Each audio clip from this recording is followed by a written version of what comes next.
When you build simulations, you want them to run fast and at scale, and we designed the hash engine and the hash cloud with that in mind. In order to get the best performance possible, we've included an additional feature called behavior keys that helps speed up your simulation. In this video, we're going to walk through what behavior keys are, how to add them to a simulation, and why they're useful. You don't need to add behavior keys to a simulation when you're running it locally. You only need it if you want to run it in the cloud, but running it locally with behavior keys will be faster and more performant. Behavior keys tell the engine what data types are on your agent.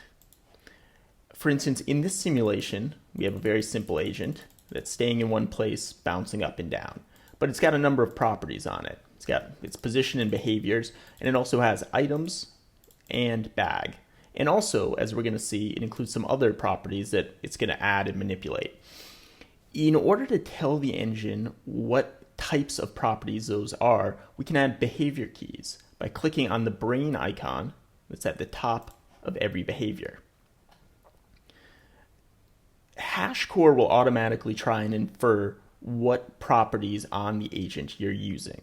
So as you can see, it's checking and it sees that we have a foo, a count, and an items properties. Then it's going to add those here where you can define the type of data that those properties are going to store and use. Foo, our first property, is a string type. You can see here, it's just storing the string bar. So we're going to define it as string. Count is a number, and items is an array of strings. So we're going to call it a list, and then we're going to define what the subtype is, in this case, string. We also have the option of saying whether or not the field is nullable, whether or not it can store nulls. In this case, I'm going to leave it as nullable.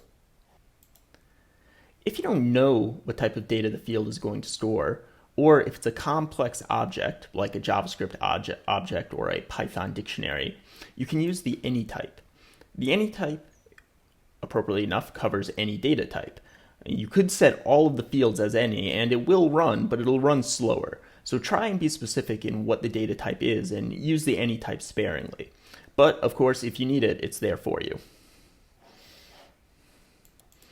Now we have the behavior keys for each one of these fields. And if we wanted to, we could also have hash suggest different keys for us. Let's go into the other one here.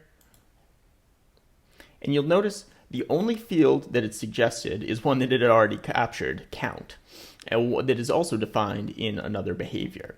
That's because height is a predefined field. Every agent either has a height or could have a height, and the engine knows this ahead of time, so you don't need to define behavior keys for this field. Other predefined fields are the usual suspects you would expect, like behaviors, position, color. There's a full list in the docs of predefined fields. Additionally, if you've defined fields already in other behaviors, you don't need to list all of them here. You can instead click this button and it'll use behavior keys that have already been defined in other behaviors in this behavior.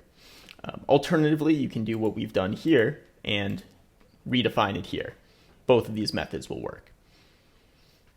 Once you have the behavior keys attached, you'll be able to run your simulations in the cloud, and they should run faster in the browser.